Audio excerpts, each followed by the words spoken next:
If you find yourself near the Dolakpur graveyard after sunset, the locals have one piece of advice: don't stop walking. Long before the village went silent, this was already a place where the air felt heavy, and the residents lived in a state of constant, quiet avoidance. At the center of this avoidance was a single house. Its doors stayed open regardless of the weather, yet the interior remained untouched. No one ever entered, and no one ever tried to close it up. For years, people reported the same sight in the upper window: a woman in a white dress, her hair loose, standing perfectly still. She never blinked, and she never moved from the glass. If you looked away for even a second, she would be gone. There was never a sound of a footstep or a window closing. She simply ceased to be there the moment you tried to confirm her presence. This was the baseline for Dolakpur. The village had learned to coexist with this presence, keeping a distance from a secret they couldn't explain. Everything changed when Marjorie arrived. She moved into the village without a word, a woman whose beauty was as striking as her silence was unsettling. Her presence brought a new kind of attention to the edge of town.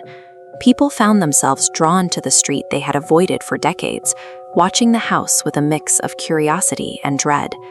One night, a young man decided to test the legends. He walked past the open door and into the house where Marjorie now lived. He didn't come out. The next day, the search party found him lying on the floor. The condition of the body defied logic. This scan shows that there was not a single bruise, scratch, or sign of a struggle anywhere on him. His heart had simply stopped, leaving no physical evidence of how it happened.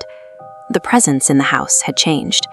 The woman in the window was no longer just a figure to be observed. She was now part of a house that killed without leaving a mark. Soon, the ground itself began to change. Every night, thick red stains would seep into the dirt around the house. By sunrise, the earth would be dry and clean again, as if pulled back underground.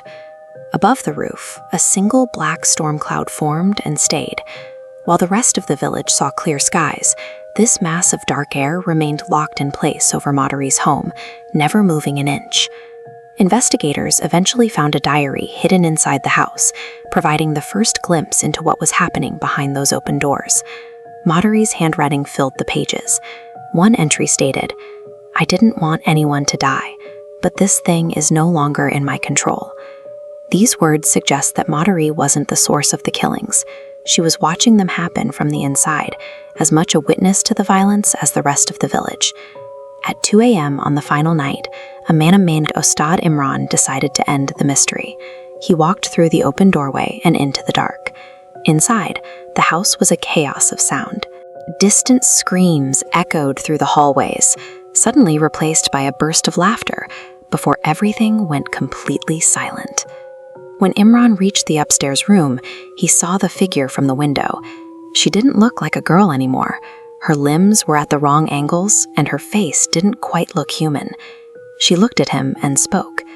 The entity asked, "Have you come to see too?" When the sun rose the next morning, every door in Dolakpur was open. Every bed was empty.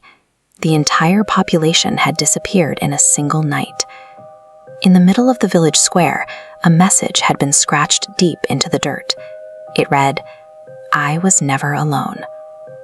Dolakpur remains empty to this day. The entity didn't just take the people, it took the entire village, leaving nothing behind but the sound of the wind in the open doors.